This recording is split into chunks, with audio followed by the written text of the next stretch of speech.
Hello, my name is Ahmed Kenyatta, Dents, Associate Artistic Director here at the Dia Hurston New Village Arts Center. Thank you for joining us. I am joined by the founder and Executive Artistic Director of New Village Arts, Kristianne Kurner. How you doing? I'm good. Thank you for doing this today. Yeah, for sure. You know I like to run my mouth. I know, right? We're both good at that.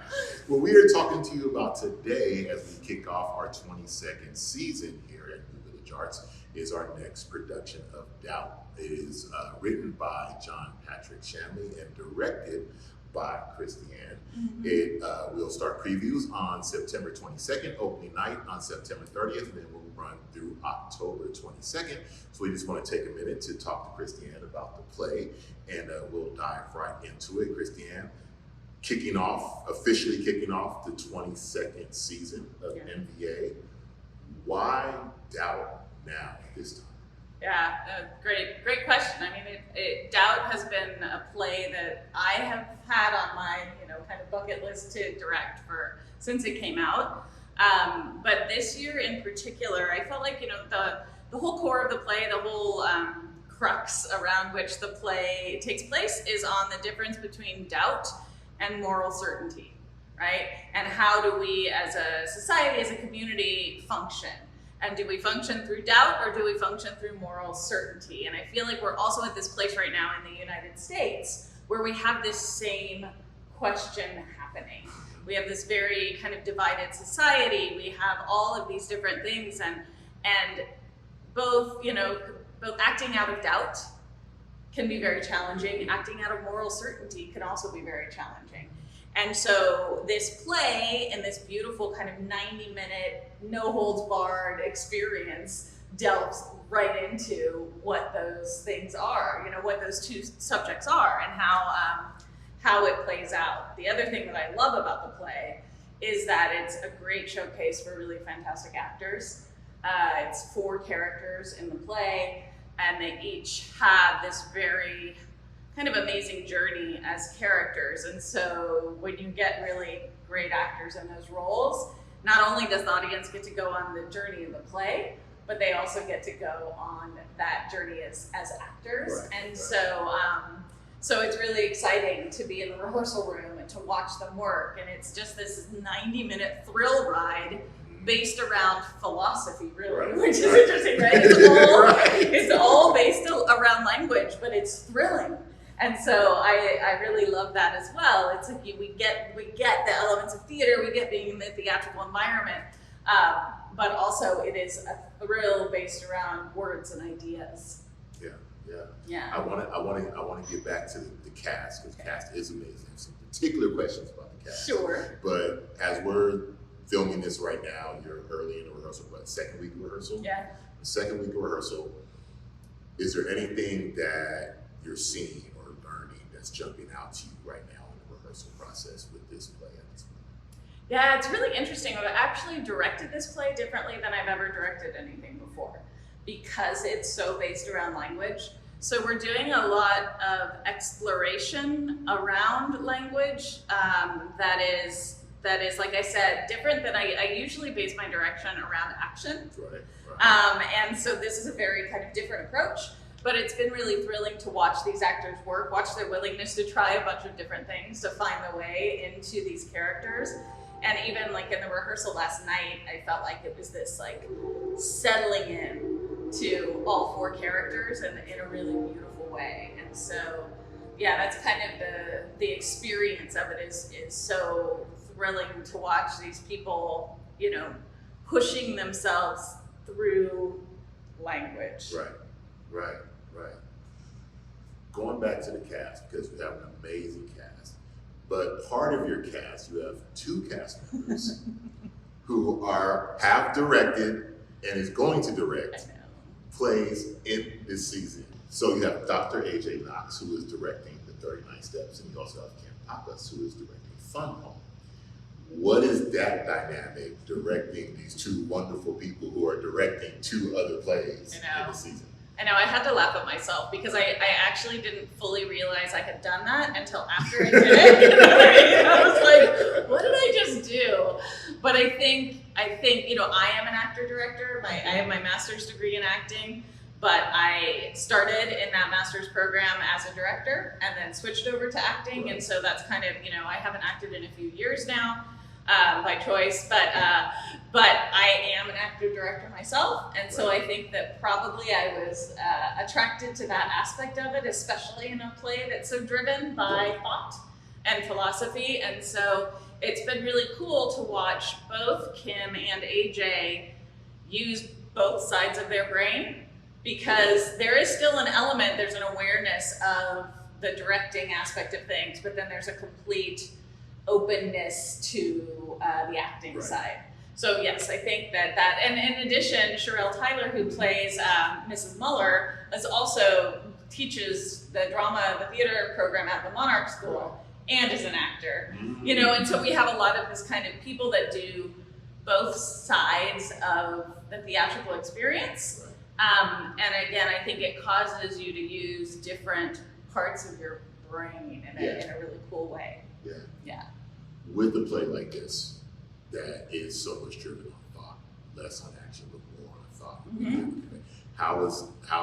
Like, in speaking of the other cast members, how is everybody gelling or feeling about this process with this particular play? Yeah, I mean, it's really been fantastic. It's we're using a lot of music in rehearsals as ways of doing when we're doing our warm-ups and things like that, seeing how different pieces of music affect the work that we're doing, and that has been a really great way to see people brought together. And we've done this. We've done this last night. Even we had this very cool experiment where we used both kind of the traditional Gregorian chants, and then also a very modern, more gospel-driven piece of religious music to kind of see the different ways that people express or experience religion through music.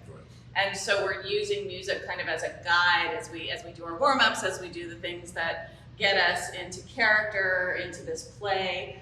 Music has been a really, really important part of that. What, as we look, like you said, at this time, it's kind of perfect play because it seems truth is so relative right now, depending on where you are, who you are, how old you are, how young you are, what part of the country you live in. We never want to prepare people to come to art. We want people to come and enjoy it. But what thoughts or what would you like to communicate to people who are going to come watch this play? Is there anything that you would like to communicate to folks as they are mulling over whether they're going to come watch it or thinking about the subject matter?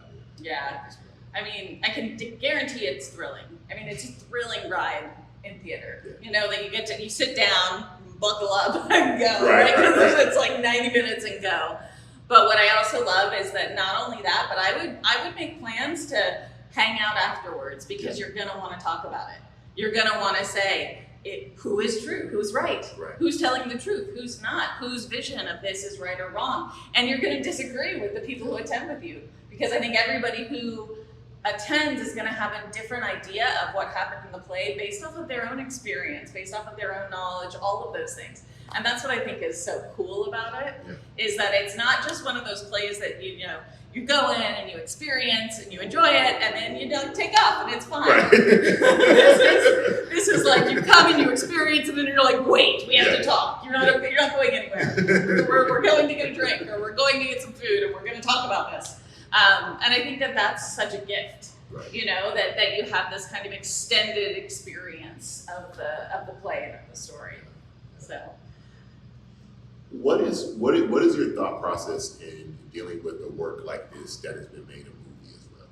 Like, what is the thought process behind knowing that this has been out here in this other form? For sure. And people might have saw the movie, and now maybe people saw the movie and they've never seen the play. Right? Yeah, it's really interesting. I had actually never watched the movie until a couple weeks ago.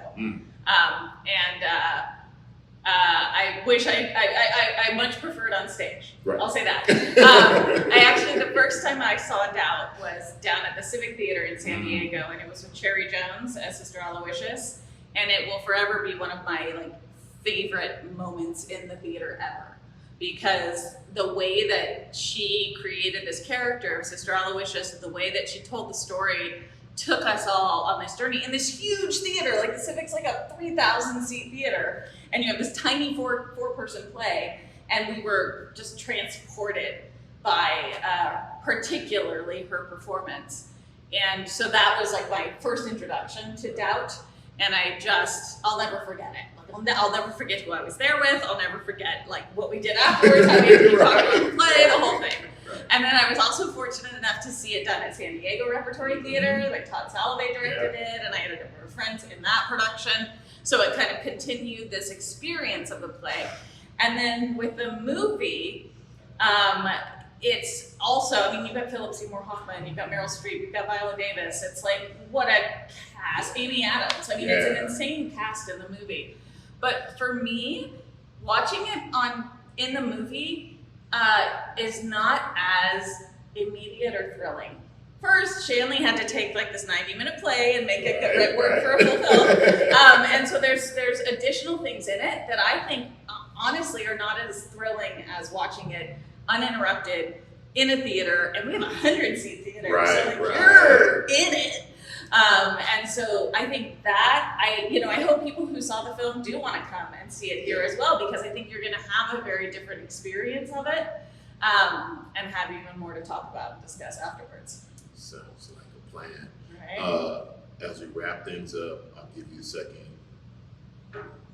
personal invitation to anyone who's watching this video right now, just a personal reach out words you have for them in anticipation of coming to check it out. Oh gosh, just like let me know what you think afterwards. Like seriously, like I want to have this conversation with people. I'm really looking forward to any community events that we have, any talkbacks and things like that, because I think that it's that kind of play. Yeah. It's the kind of play that you really want to have a discussion about. You want to think about how it affects the rest of your life around you. You think about how the experience you just had reflects, like I said, I mean, especially going into another political season. It's this whole idea of doubt versus moral certainty. Yeah. Right? Yeah. And the positives and the dangers of both. Yeah.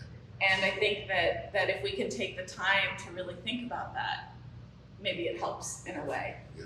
You know? Yeah. So I don't know if that was exactly what you were thinking of, but I think that's the perfect note. That's the perfect note to wrap it up on. Everybody, Kristianne Kurner, she is the founder and executive artistic director of New Village Arts and directing Doubt, a Parable. Again, preview starts September 22nd, opening night on September 30th. It'll run through October 22nd. We really would like y'all to really come, partake, watch the show, talk about it, let us know what you think about it, and of course, come back and see the rest of the shows in our season and everything else that happens right here on the White Family Next Stage. Kristianne, thank you so much. Thank you, Ahmed. Thank you all, and we'll see you here at the Dia Hurston New Village Arts Center for Doubt.